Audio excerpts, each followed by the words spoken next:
Mark gently took my hand and looked into my eyes. Then he leaned in and kissed me. Hey, what the heck? I pushed Mark away and I turned around. Standing behind me was my boyfriend. You cheater. I can't believe you kissed my brother.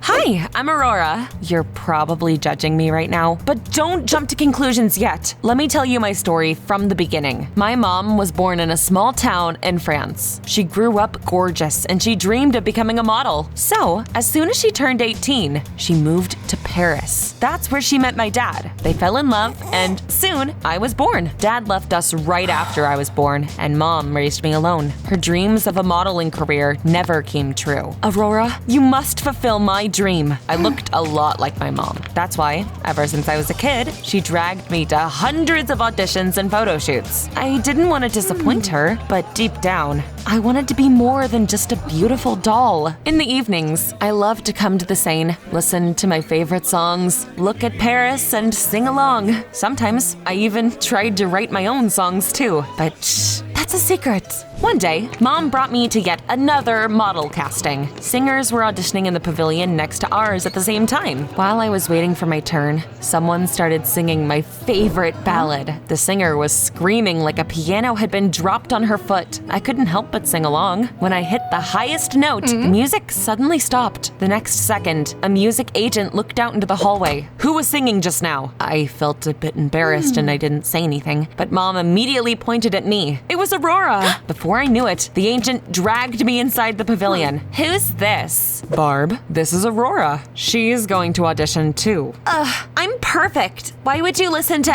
anybody else? I realized that Barb was the one who'd been screeching earlier. Despite feeling shy, I sang the ballad that I'd heard earlier. This is incredible. You're a natural. Here's my business card. Call me tomorrow. When we went out into the hallway, I plucked up the courage and I finally told Mom modeling wasn't for me. I really like singing and I want to write songs. Okay. Becoming a popular singer is even better than being a model. The next day, we contacted the agent and he introduced me to a singing teacher. One day, I brought the notebook that I used to write down the lyrics to my songs to class. When I opened my backpack, the notebook fell out and my teacher saw it. Do you write poetry? Yeah. When my agent found out about it, he decided it was time for me to record a song. We used one of my poems, composed the music, and soon I released my first song. I couldn't believe it was really happening. Soon, I signed up for a prestigious music competition. When we arrived, I saw Barb among the participants. You should give up now. My dad is the sponsor of this event. Take a wild guess as to who's gonna win. Barb's words stung, but I tried to ignore her. She performed before me and it was clear she was lip syncing. When I was coming up on the stage, she shoved me with her shoulder and smiled smugly. My hands were shaking. My legs felt like jelly, but I closed my eyes and I imagined that I was back on the bank of the Seine. It helped me relax, and I soon started singing. After the final note played, silence fell over the hall. I was getting ready to be pelted with rotten tomatoes, but the audience and even the judges burst into applause. I took first place. Barb went ballistic. She screamed and stamped her feet like a child. You promised I would win! Next time, I'll buy the best song just for you. After that, my life was turned upside down. I signed a contract with a major production company. Everyone called me the Parisian phenomenon, and tickets to my concerts sold out in a matter of minutes. One day, I came to the studio and I bumped into a guy I didn't recognize. I stumbled, but he didn't let me fall. Are you okay? I opened my mouth like a stranded fish. It was Jacques, the popular singer that all the girls had a crush on. Are you sure you're all right? Yeah, I just ate something bad in the morning. Had I just said that out loud? My agent suggested Jacques and I sing a duet. Soon, we recorded the song and sang it at a gala concert for the first time. It immediately went to the top of every chart. Jacques invited me to a restaurant overlooking the Eiffel Tower to celebrate our success. He rented a separate room for us and ordered a lot of delicious dishes. I was used to simple food and I had no idea how to eat oysters. When I tried to pry open a shell, the oyster flew into the air and landed on Jacques' shoulder. I wanted to sink through the floor. When the waiter brought us dessert, Jacques sat closer to me. I hope you won't pour the chocolate over my head too. I laughed nervously and then our eyes met. I thought Jacques was going to kiss me, but then a girl burst into our room. Ugh! That girl was acting like a psycho. She started shouting and hitting Jacques with her purse, and then she tried to pounce on him. She pushed the table, and the chocolate dessert went the same way as the oyster. At that point, the security guards finally ran up to us and took her away. Who was that? That was Camille, my crazy ex. I broke up with her ages ago, but she just won't leave me alone.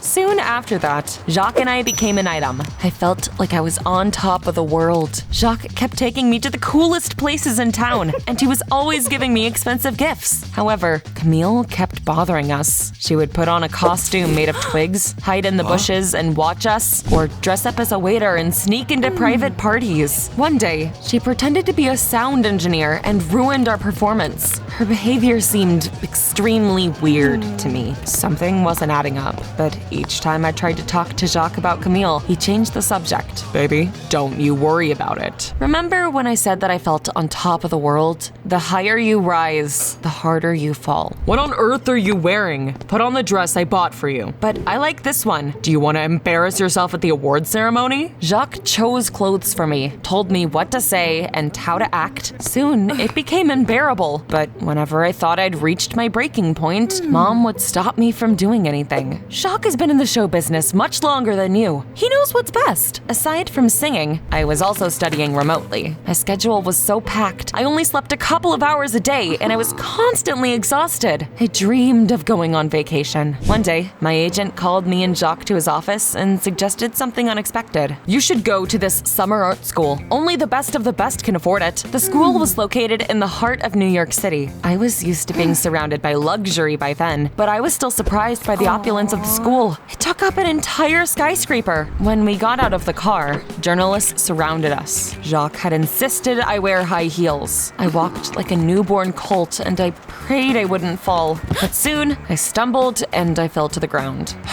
Aurora, you're so clumsy. I told you to wear sneakers. I felt so indignant I was left speechless. When we walked into the school, I blew up on Jacques, but he didn't even apologize. I was so pissed off I didn't talk to him all day. In the evening, we came to a singing class. My agent was waiting for us there. Aurora, everyone is already tired of your image, so I've chosen a new repertoire for you and Jacques. The new songs were too dynamic for me. When I started singing, I felt out of place. It sounds awful. Aurora, you're ruining everything. The door suddenly opened and Barb walked into the classroom. Oh, she was the last person I wanted to see. I thought someone had stepped on a cat's tail, but I guess it was just Aurora singing. Your dad done buying songs for you? Mind your own business, Aurora. I couldn't believe Jacques was siding with Barb. It was the last straw for me, and I left. I came up to the roof and I looked at the bustling New York. At that moment, I wanted nothing more than to be on the bank of the Seine. Suddenly, I heard footsteps behind me. I turned around and bumped into a guy. Oh, sorry. Don't worry. I should have been more careful. The guy's name was Mark. He was a dancer and admitted that my songs inspired him to start his own dance show. We chatted for a while and then I went to my room. Jacques was waiting for me by the door. Baby, I'm sorry. I lost my temper and I went too far today. I was still mad at him though, and I slammed the door in his face. To my surprise, when I came down to breakfast the next morning, I saw Jacques and Mark sitting together. It turned out they were brothers. I'm sorry I didn't tell you right away. I just wanted to see the real you. Aurora is the best. Right, baby? I didn't say anything, but Jacques gave me a hug, hoping to make up. I spent the next week practicing singing and dancing, but it still didn't feel natural. One day, the dance teacher even told me I should be looking up to Barb. Look at her movements. You're as wooden as Pinocchio. I finally went off because this kind of dancing is not for me. Quit throwing temper tantrums and get to work. Jacques and I fought again, and I stormed out of the classroom. Then, someone suddenly took my hand. I thought it was Jacques, but when I turned around, I saw Mark. Sorry about Jacques. Even though he's my brother, he sometimes acts like a jerk. Mark's support was a ray of light for me. Soon, journalists came to the school to put on an interview. Put on a costume that fits our new style. I wasn't about to listen to him, and I did things my way. When I came to the interview, Jacques looked furious, but it was too late to change. Don't mind Aurora. She just likes the retro style. It was like I saw Jacques in a new light. He didn't care about my feelings at all. All he cared about was his reputation. I suddenly felt like I couldn't breathe. My heart was pounding. The world swam in front of my eyes, and then it started spinning and went dark. I came to in the school's medical wing. The nurse said I'd had a panic attack and fainted because I'd been too stressed for too long. You need to rest for a few days. Jacques was waiting outside the door, but I asked the nurse not to let him in. He was the last person on the planet that I wanted to see. I'd been exhausted lately, so I called Mom and I asked her to pick me up. Are you crazy? You need to stay popular. But I don't want that. First, I spent years trying to make you into a model. Then you say you want to be a singer, so I support you. And now you're going to quit. I hung up and I burst out crying, feeling empty inside. But Mark filled that void. He came to my ward and comforted me, just like he always did. Things will get better, you'll see. Mark covered my hand with his, and I smiled at him gratefully. As soon as I felt better, I went out for a walk in the yard. Then, suddenly, I heard screaming. The security guards were trying to kick some girl out. Let me through, you morons! It was Camille. I decided to finally figure out what was going on, and I asked the guards to let her through. We left the school to talk in private. What do you want? I want justice! Jacques took everything from me. Camille said that she and Jacques had started their music careers together. Camille wrote the song lyrics and came up with their stage looks. But then, Jacques tricked her and dumped her and took credit for all their work. He's a celebrity now, and I'm just a nobody. Of course, I knew that Jacques wasn't an angel, but I never would have thought he was capable of something so despicable. I'd already decided I'd break up with him a few days ago. Now, I was sure it was the right decision. Camille left soon after, but we exchanged numbers first. I went back to school and was about to talk to Jacques when I bumped into his brother. When I told him about Camille, Mark looked gutted. I had no idea Jacques had done all that to her. I'm so ashamed of him. Mark suddenly came up to me and tucked my hair behind my ear. Did I mention that I liked your hair? Then he leaned in and kissed me. It was so sudden, I couldn't even resist. You cheater! I can't believe you kissed my brother. I haven't done anything wrong. Unlike you. We're done. Are you dumping me? Me? Thousands of girls dream of dating me. Well, I'm not one of them. We suddenly heard camera shutters. Where had the journalists come from? Jacques immediately tried to act like a victim. I felt like I was suffocating. Was I having a panic attack again? Mark carefully led me to the medical wing as soon as he noticed something was wrong. Luckily, I quickly recovered. The next morning, I got a ton of hate comments. Everyone supported Jacques and accused me of cheating on him. I was quickly losing fans. I felt terrible, and when I came to the singing class, things went from bad to worse. Either you pull yourself together and start working well, or we'll no longer be working together. Of course, no one expected me to just quit, but that was exactly what I did. I've had enough. I'm a person, not a puppet. When I returned to my room, my phone rang. I just got a call from your agent. What are you doing? Apologize to him and... I didn't wait for her to finish and I hung up.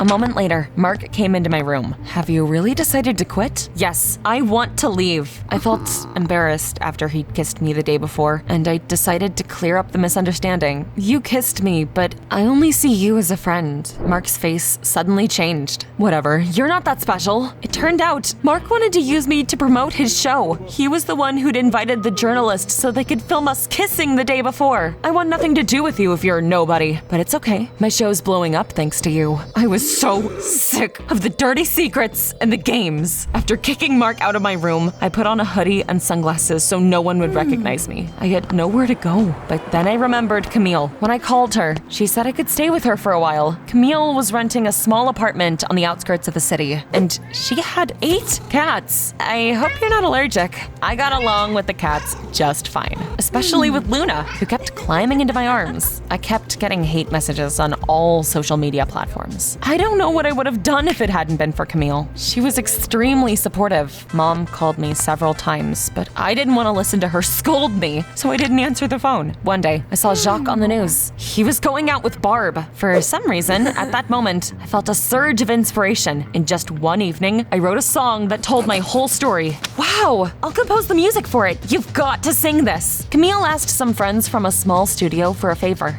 and soon I recorded and posted the song. Within a few hours, I got thousands of messages and comments. Later, I got a call from a well-known TV channel and I was asked for an interview. Camille and I both told everyone the truth about Jacques. The host was shocked, and they promised our interview would be aired soon. When I stepped outside, I ran into my mom. She had tears in her eyes as she threw her arms around me. Sweetie, I'm so sorry. It turned out she had been so worried about me, she had flown to New York days ago. I was so scared when you didn't answer the phone. I should have never forced my dreams on you. you. I won't pressure you anymore. Mom hugged me and we made up. After the interview came out, I finally stopped getting hate comments online. Soon, journalists filmed Jacques shouting at Barb. After that, his career went downhill. He lost his fans, and Barb's dad made him regret treating his daughter so poorly. Mark's dance show also failed, so both brothers got what they deserved. I took a break from performing, and I went back to Paris with my mom. I often came back to the banks of the Seine, and I wrote personal songs, just like I used to. Camille let me take Luna home, and she was always there for me. 6 months after that, I started giving small concerts again, and performed right on the embankment. Luna often came with me, and everyone adored her. Soon, I released a new album. Each of my songs was personal, so the audience really liked them. I don't try and change myself or let anyone boss me around anymore. Camille has also taken up music again, and sometimes we perform together. By the way, you should totally come to our concert, will you?